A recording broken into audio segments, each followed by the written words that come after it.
A script. The memory of that weekend is etched in my mind like it was yesterday. We'd just gotten engaged, and our families had thrown us an engagement party to celebrate. It was the perfect blend of love, laughter, and excitement. Or so I thought.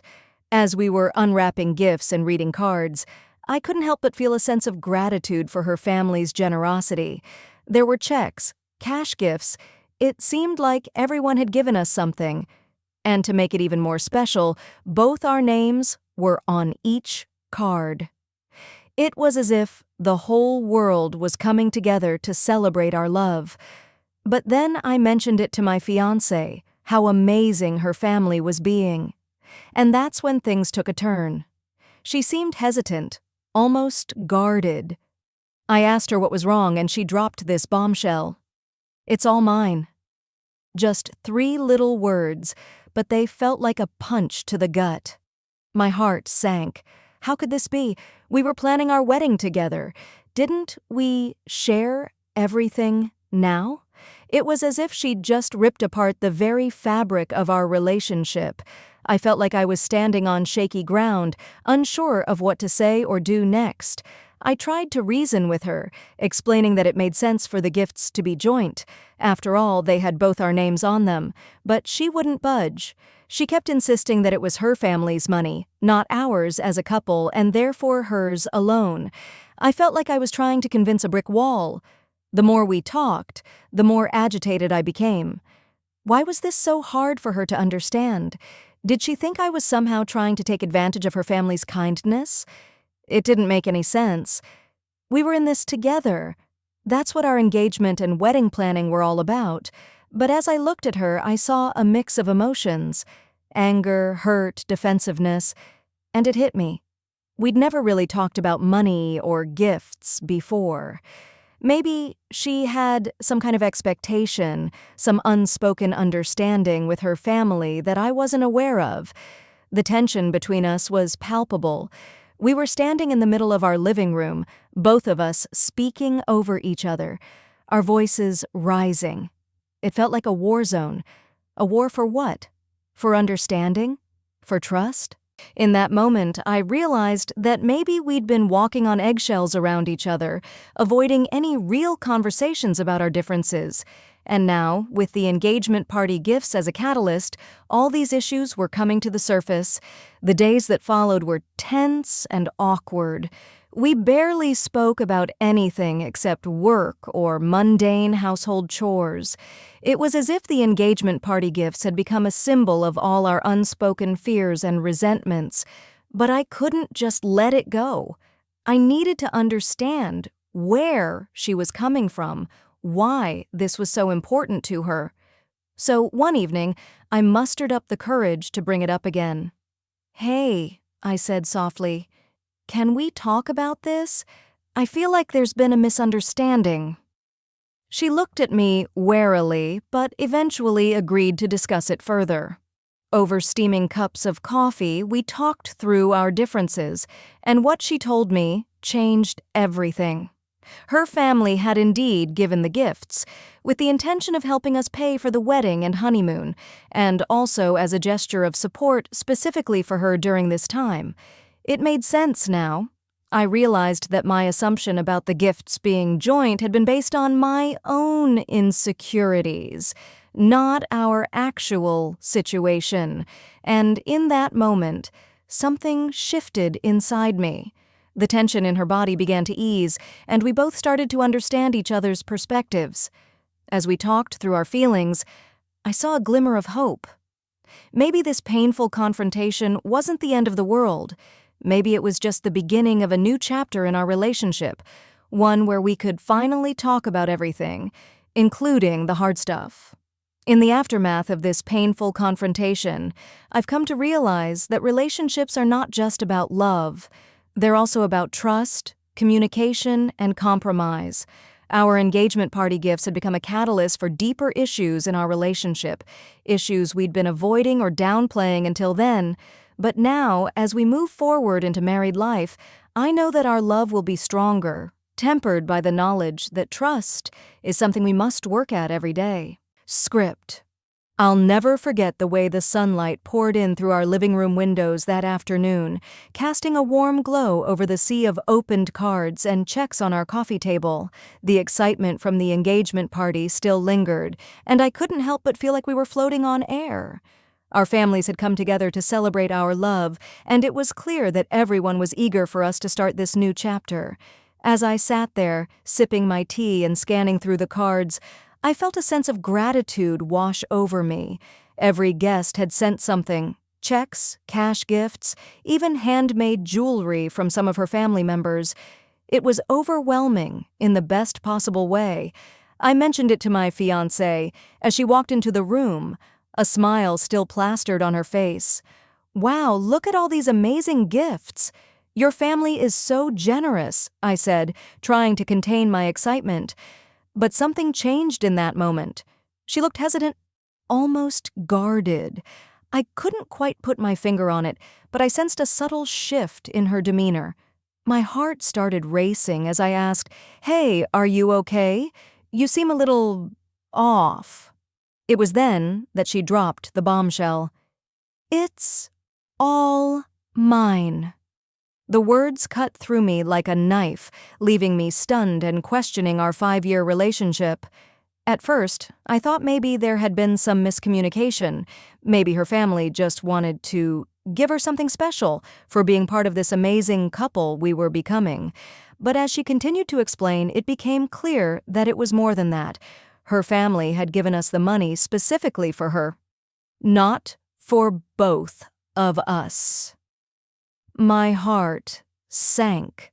How could this be? We were planning our wedding together. Didn't we share everything now? The thought of all these gifts being hers alone felt like a slap in the face, a painful reminder that maybe we weren't as connected as I thought we were. I remember looking at her, trying to understand why she was so adamant about this. Was it pride? Possessiveness? Something deeper? But all I saw was a stubborn determination etched on her face, a refusal to budge even when I tried to reason with her. "I don't get it," I said, feeling a sense of frustration growing inside me. "Why can't we just share this? We're in this together after all." But she wouldn't listen. She kept insisting that it was her family's generosity, not ours as a couple, and therefore hers alone. The more we talked about it, the more I felt like I was walking on eggshells around her, trying to avoid any further conflict. It wasn't just about the money, it was about the principle of it all. Did she really think I was trying to take advantage of her family's kindness? Or did she genuinely believe that this was some kind of personal gift from her family to her alone? As we stood there, locked in a heated conversation, I couldn't help but wonder, had our love been built on a foundation of misunderstandings and unspoken fears all along? Was it possible that we'd been living in a bubble, pretending that everything was okay when, in reality, we were just papering over the cracks? I knew right then and there that this was more than just about money or gifts. It was about trust, the kind of trust that's built on open communication, mutual respect, and a deep understanding of each other's needs and desires. As I looked at my fiancé, I saw a glimmer of something in her eyes, a spark of hurt, perhaps, or frustration. But also, I sensed a hint of vulnerability, a willingness to listen, to understand, to grow together. And that's when it hit me. We didn't have all the answers, not yet. But what we did know was this: our love was strong enough to weather any storm, if only we were brave enough to confront the issues head-on and face them together. Script. As the words hung in the air like a challenge, I couldn't help but feel a sense of unease creeping over me. It wasn't just what she'd said that bothered me. It was the way she'd said it, the firmness in her tone, the conviction in her eyes. It all made me wonder if we were on the same page after all. I took a deep breath and tried to reason with her, hoping to clear up any misunderstanding.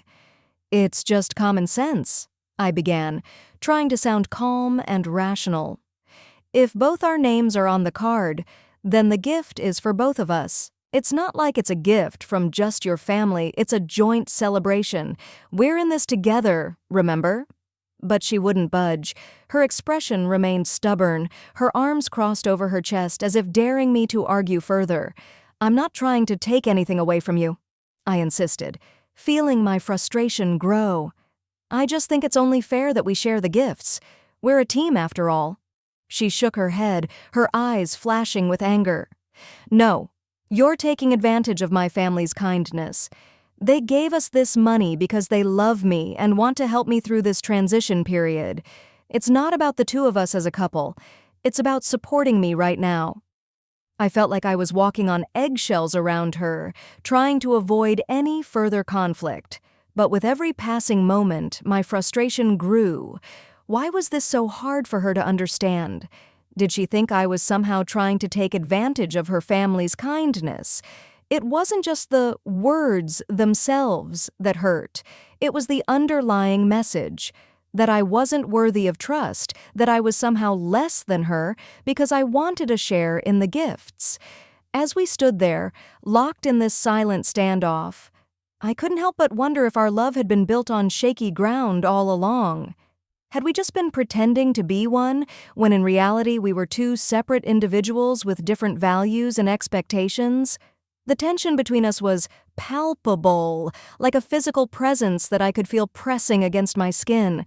I knew I needed to tread carefully, but I couldn't shake off the feeling of hurt and confusion. "Why is this so hard for you?" I asked finally, trying to keep my voice steady. "Can't we just talk about this like adults?" She hesitated, her eyes darting around the room as if searching for an escape route. For a moment, I thought she might crack under the pressure, that she'd finally break down and reveal the true depth of her emotions. But instead, she just shook her head and muttered something about needing space. The door closed behind her, leaving me standing alone in our living room, feeling lost and uncertain about what was happening between us. As I stood there, trying to process my thoughts and emotions, I couldn't help but wonder if this was the beginning of the end for us. Had we reached a point where our differences were too great to overcome? Only time would tell. But one thing was certain. Our love had been put to the test in a way that neither of us could have anticipated. Script, sighs. I'm still trying to process everything that happened after she said, "It's all mine." Those words cut through the excitement of our engagement party like a knife, leaving me stunned and questioning our 5-year relationship. As we stood in the middle of our living room, both of us speaking over each other, I felt my emotions rising. The tension was palpable, and for a moment it seemed like anything could happen. My voice cracked as I accused her, "You're being selfish. You're not even considering how this affects me or us as a couple." I remember feeling a lump form in my throat as I realized that maybe I'd been naive to think our love was strong enough to overcome any issue. We'd always talked about being a team, sharing everything equally. But now it seemed like she was seeing me as someone who would take advantage of her family's generosity. Her response was like a punch to the gut. "How can you say that?"